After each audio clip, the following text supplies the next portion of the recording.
Hi everyone, welcome back to Novel Idea. My name is Dia, and today I have a week in review. You're probably gonna hear Poppy click-clacking around. All right, so this last week, might be a little longer than a week, I read, or completed, I should say, 7 books. So the first book that I completed this past week was Flawless by Elise Hu. And this is all about the Korean beauty industry. And so just about how it kind of evolved, why it's become such a big deal, what is beneficial, what is detrimental about it. And I have been to Korea. I have lived there for a month or two at a time, and I can attest to what Elise Hu was talking about in this book. There is something that is built into Korea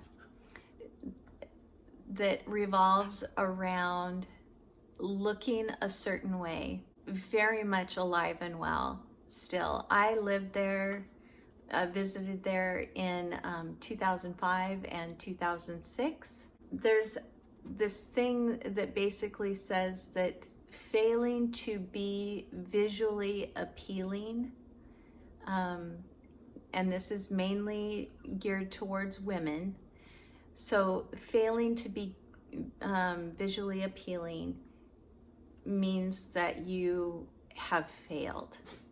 The Korean beauty industry does everything that it can to make alterations of any kind affordable, whether that is breast augmentation or chin shaving so that your face is more that heart shape, to nose jobs, to all of that kind of thing, Botox injections. Everything is very affordable there because they want you to look a certain way. Boy, you are just being obnoxious. What is going on? You're being a pill. Lie down. You little Egypt. You're being an Egypt. So I enjoyed this. It's a nonfiction. I'm not going to grade it. I just think that it's well researched. It does feel very journalistic in its style. It doesn't feel like a story. It feels very much like a journalist that has done lots and lots of research and has brought those facts together to tell you about them. All right, the next one that I want to talk to you about is Thunderhead, and this is by Neal Shusterman. It's book 2 in the Arc of the Scythe trilogy, and I have been reading this with Tiffany from Beautiful Minutia. So we read the first one together a few months ago, and we have been just basically biding our time until we both have clear enough schedules to where we don't feel like we need to rush through these books. Because they are well worth sitting on and thinking about and discussing. And so Thunderhead was no different. I am still participating in the summer book bingo for Tiffany's channel at Beautiful Minutia. And the Flawless was used for a nonfiction square. I'm on my 3rd bingo board, so I did black out a bingo board in June and I blacked out one in July. So I'm on my 3rd bingo board, and Elise Hu's Flawless went on the nonfiction square for the 3rd bingo board. Thunderhead went on the over 500 page square for the third bingo board. And Thunderhead, we got to see, in the first book, we had basically two human perspectives that we were following. In Thunderhead, we have three human perspectives that we're mainly following, and we have Thunderhead, who is the AI computer head of the world in this world, in this time.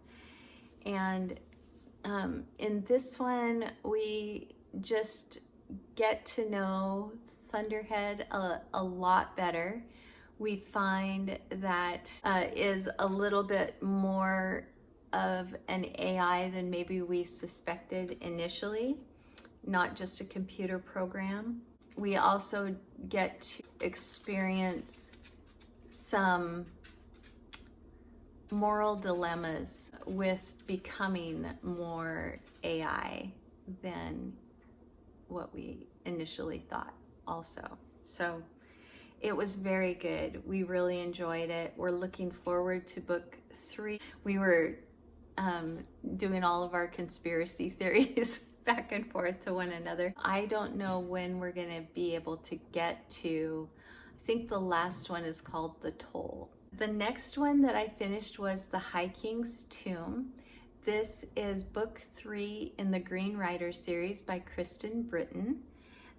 This I used for a coming of age square, also on bingo board 3. And I enjoyed Green Rider. I can't remember the name of book 2. I enjoyed both of them. I read both of them last year. I don't remember liking the other 2 quite as much as I liked this one. This one I just really liked so much. The adventure in it, the integrity, and the virtue and high moral standards of the main character in this book, I just really love. I can't tell you anything about it. It's the 3rd in the series. So let's just move on so I don't spoil anything. I read next the Embroidered book. This is by Kate Heartfield, and I use this for the 2 E's square on my 3rd bingo board. So this is about 2 queens, but mainly about 2 sisters. The 2 sisters are Marie Antoinette and her older sister Charlotte.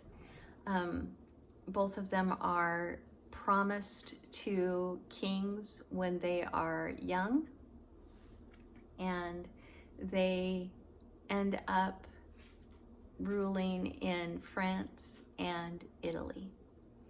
And this has a little bit of a magical realism. No, it has a lot of a magical realism twist to it. And it was really a touching story. I don't know of many books that cast Marie Antoinette in a favorable, sympathetic kind of light. And this one does. And I think that with history, there are always 2 sides to a story, and sometimes 3 or 4 sides to a story. And so it's hard to say whether this history is, particularly true or not. And of course, the magical part of it is probably not true. But it's a tragic story, but it is also a beautiful story of sisterhood. It's a beautiful story of endurance and of overcoming in ways that you don't think you're really capable of until you're put into a situation where you have to overcome. I think that it got to be just a little too much for me in certain places. There are some scenes in the book that I feel are maybe a little too fleshed out, but I still really enjoyed it overall. Then I finished The Outlaws of Sherwood. This is by Robin McKinley, and Outlaws of Sherwood is a retelling of Robin Hood. However, this kind of puts a spin on it, and I really liked the spin. Robin McKinley's writing is nothing uber special to me. I think that it's good, but I don't find it like, you know, just this incredible writing style that just draws you in and that you are just right there in the moment. No, there's none of that. It's just a really good story and really well written. And in this one, we find that Marion is the one who is the good archer. In fact, Robin Hood is the worst archer of his band of merry men. And Maid Marian is the best. And there is another girl in the story who is also an incredible archer.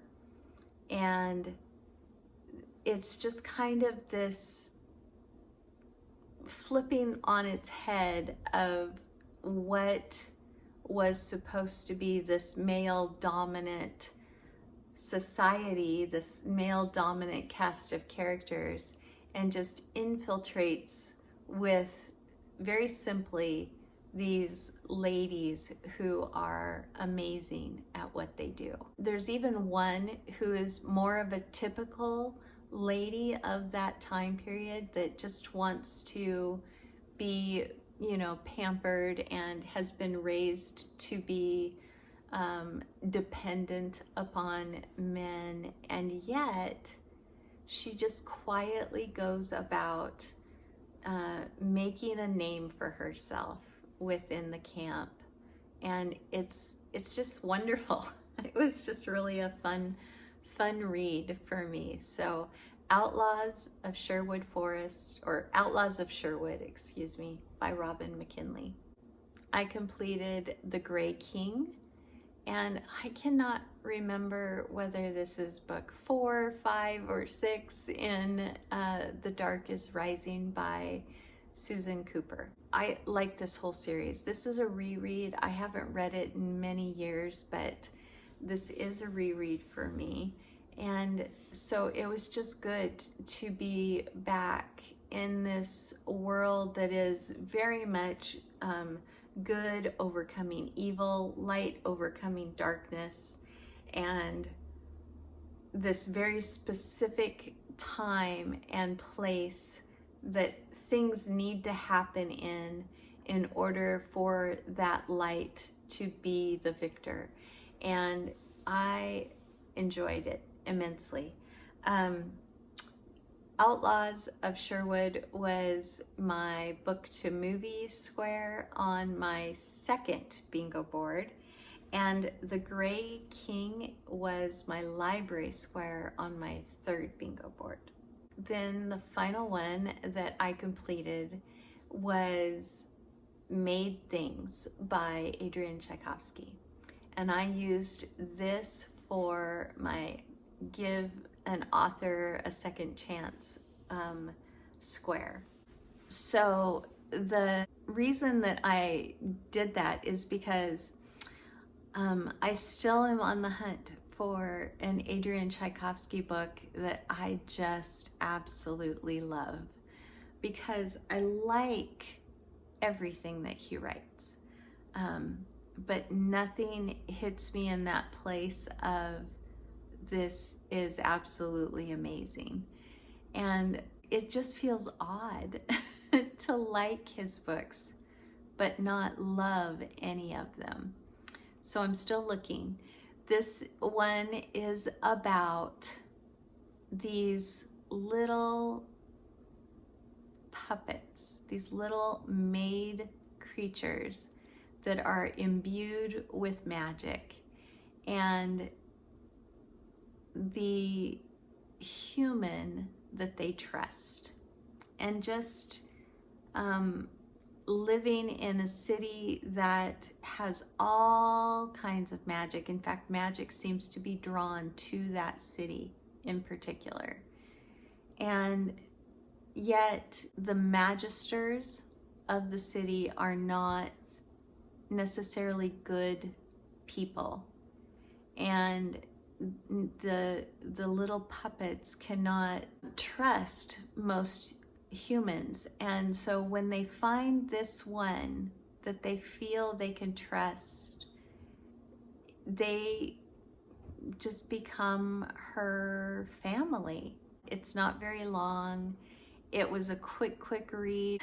It was good. It was really a great story. I'm still thinking about it, so I'm still not sure what grade I'm going to give it.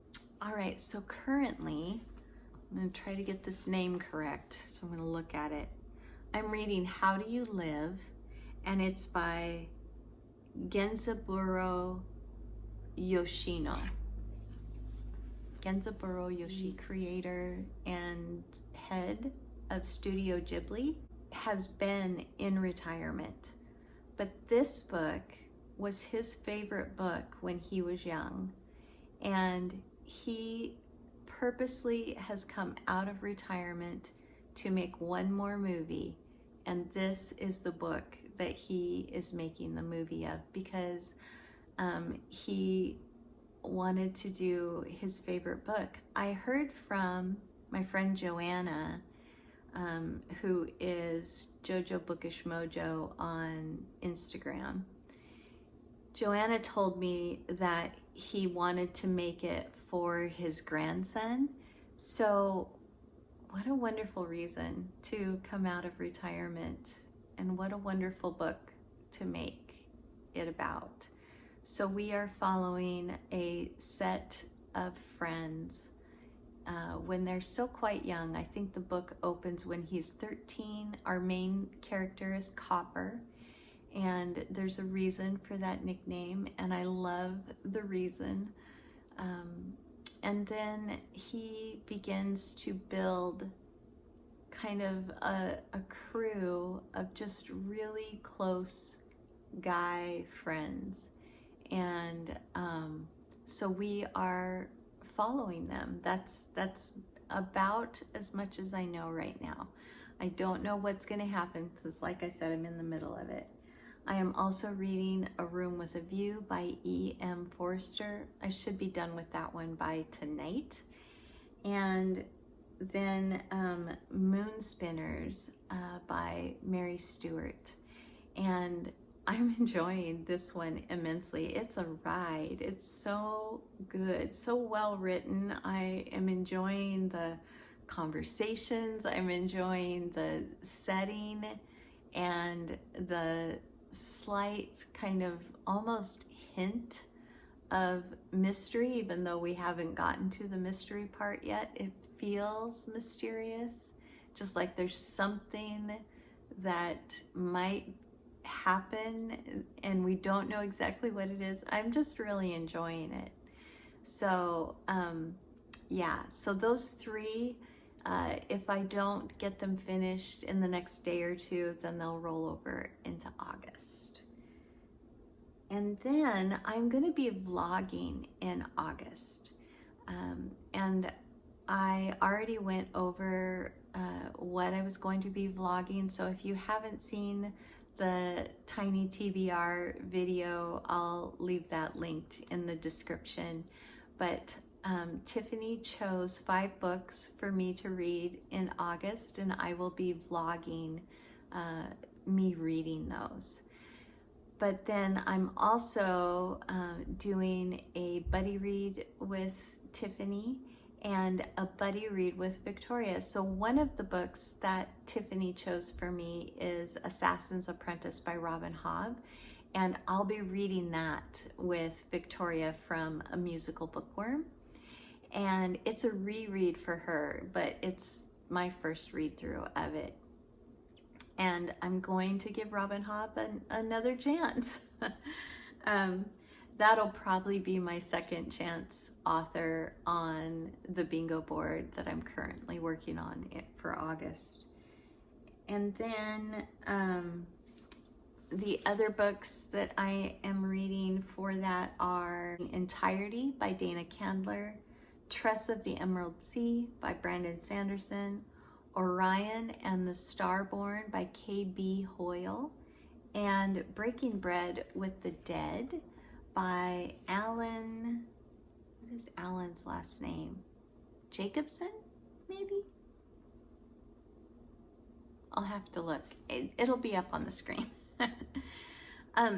But then also I am going to be reading The Saturdays by Elizabeth Enright, and this is for Patreon. This is for Tiffany's Patreon, and this is the book that Claire, her daughter, chose for us to read because Claire's birthday is next month and she is having her golden birthday. I love the Melody family. I love this quartet of books, and I'm very excited to get to read it again. And then also Christy from Dostoevsky in Space, and Victoria from A Musical Bookworm, and Naomi from Naomi's Bookshelf, and Rainy from Rainy Day Reads are hosting a readathon called the Legendary Readathon. And it is just simply taking an original, or at least a first telling of a legend, and then reading a modern day retelling, adaptation, whatever you want to call it, of that legend or myth. And so I was thinking I was going to do Gilgamesh, but I couldn't find a retelling that I was interested in. Somebody needs to write a really good Gilgamesh retelling, a modern day Gilgamesh retelling. So I couldn't find one that I was interested in. They all sounded way too close to just like another translation of Gilgamesh, basically, is what they all sounded like to me. So I wasn't really interested. And so then I thought that maybe I would do a saint, and, you know, like St. Patrick and the legends that surround him, or St. Christopher and the legends that surround him. But I also couldn't find a modern retelling of them that I was interested in. So what I kind of settled on, and what I have reserved at the library, is the myth of Cupid and Psyche. And I am going to read C.S. Lewis's Till We Have Faces, or Till They Have Faces. Till We Have Faces? It will be a reread for me, but I love it. I love it. And so I'm excited to read it again, and I'm excited to read some lore about Cupid and Psyche. So I'll be doing that. I also have on hold at the library, though, a book of saints. It's just called Stories of the Saints, and it's by Carrie Wallace. So I think I'm gonna read that as well, and then if I can find a book that kind of goes along with it, one of them, then I'll maybe read that also. So the group read for Legendary Readathon is the short text about Dracula. I can't remember who it's by. I'm going to leave all the information for the readathon down in the description box. They're reading that for the original, and then they're reading like Twilight, or one of the Twilight books, for a retelling. And I've never read the Twilight books, but I'm really not interested in reading them. Here's the funny thing. My husband's grandfather was the mayor of Forks, Washington, and he began it's almost like a Target or a Fred Meyer, in that it's Forks Thrifty Mart, and he bought out this tiny little grocery store that was there and built it and built it and built it, and it's the largest store in Forks, which is a very tiny town, and it also is the store that Bella from Twilight worked at, as well as his aunt and uncle own a B&B in Forks. And if you were to take the Twilight tour of Forks, Washington, because they do have a Twilight tour, you would go to the Miller Tree Inn bed and breakfast for the Cullen House. Anyway, I am part of the Paul family heritage of Forks, Washington. We have a family reunion there the second week of August, going into the second week of August, and so we're going to be there. So I may very well do a little bit of vlogging while I'm there. I don't know. We'll see. But if I have a chance, I might do a little bit of vlogging so that you Twilight fans can see Forks, Washington. It is a real place. That was just a fun little side thing. But that, I think, is everything from me. I hope that you are having a wonderful end to July. I cannot believe that this is the end of July. It feels literally like July was a week long at the most. It just flew. So anyway, I will talk to all of you again very soon in another video. Thank you so much for coming by the 500 subscriber video Q&A that we are doing. I'm gathering all the questions that you asked. I will be trying to get that up probably mid-August. So anyway, thanks again so much for being with me. Like if you liked it, subscribe if you want to, and I will see you next time. Bye.